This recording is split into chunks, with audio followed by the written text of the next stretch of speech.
السلام عليكم ورحمة الله وبركاته. ازيكم حبايبنا؟ عاملين ايه؟ يا رب تكونوا بخير. احنا دلوقتي هنعمل العيش بتاع المكنة، العيش الفلاحي بتاع المكنة. انا دلوقتي معايا 3 كيلو دقيق، حطيت نص معلقة ملح، ومعايا خميرة بيرة هحطها على الدقيق. بدعكها كده بايدي، بفككها من بعضها كده واحطها على الدقيق. بعد كده هنزل بالمية بالتدريج.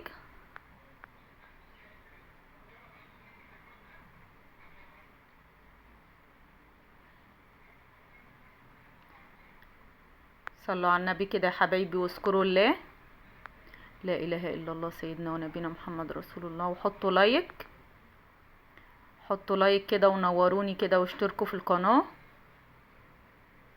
عايزاكم كده تشجعوني يا حبايبي كده وتقفوا جنبي. ربنا يبارك فيكم يا رب.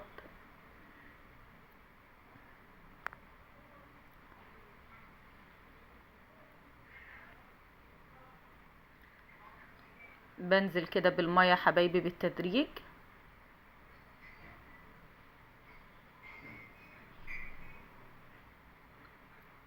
كده حبايبي بعجن بقى، بلت كده في العجينة.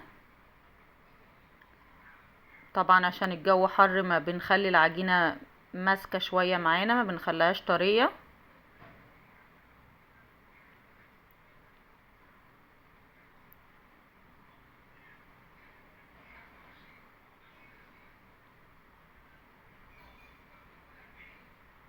اهم حاجة يا حبايبي انكم تعجنوه كويس، اهم حاجة انه يتعجن كويس.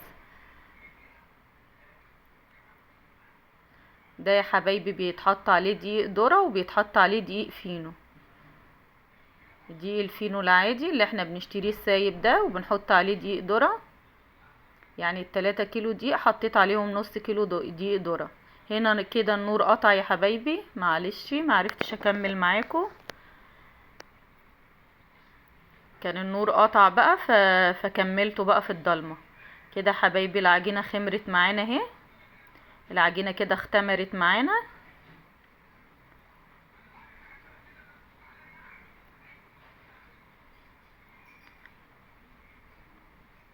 كده يا حبايبي قرصتها اهوت، قطعتها. ودي المكنة بتاعه العيش اللي هنعمل فيها العيش.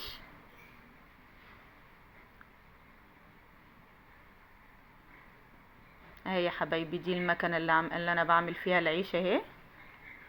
كده بحط العيش كده وبلف بقى المكنة وبسحب من الناحية التانية،